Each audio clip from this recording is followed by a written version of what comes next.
பிரித்தானியர் அல்லாத குடிமக்கள் வாக்களிக்க அனுமதிப்பது நமது ஜனநாயகத்துக்கு பெரும் ஆபத்தை ஏற்படுத்தும் என தெரிவித்திருக்கின்றனர். கடந்த வியாழக்கிழமை பிரித்தானியாவில் ஹோர்டன் மற்றும் டென்டன் இடைக்கால தேர்தல் நடந்தது.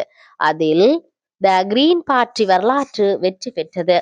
ஆனால் அந்த கட்சிக்கு வாக்களித்த ஆயிரக்கணக்கானோர் உண்மையில் பிரித்தானிய குடிமக்கள் அல்ல என்று ரீஃபார்ம் தலைவர் இந்த விடயத்தை தெரிவித்திருக்கின்றார். பல ஆண்டுகளாக வகுப்புவாத பிரிவினை வாக்களிப்பு அச்சுறுத்தல் குறித்து தான் எச்சரித்தேன். இயற்கையாகவே அரசியல் ஸ்தாபனத்தினால் தான் ஏளனம் செய்யப்பட்டேன். வடக்கு அயர்லாந்தில் வகுப்புவாத பிரிவினையின் வன்முறை பயங்கரவாதத்தையும் அது ஏற்படுத்திய தாக்கத்தையும் என் தலைமுறை கண்டது. ஆனால் பெரும்பாலானவர்கள் அது இங்கிலாந்துக்குள் ஒருபோதும் வராது என்று நம்பினர். அது கடந்த பொது தேர்தல் வரை இருந்தது. அப்போது காஷா ஆதரவு சுதந்திர எம்பிக்கள் 4 பேர் நாடாளுமன்றத்துக்கு தேர்ந்தெடுக்கப்பட்டனர். பின்னர் இறுதியாக அனைவரும் இந்த ஆபத்து பற்றி விழித்து கொண்டனர் என்றார்.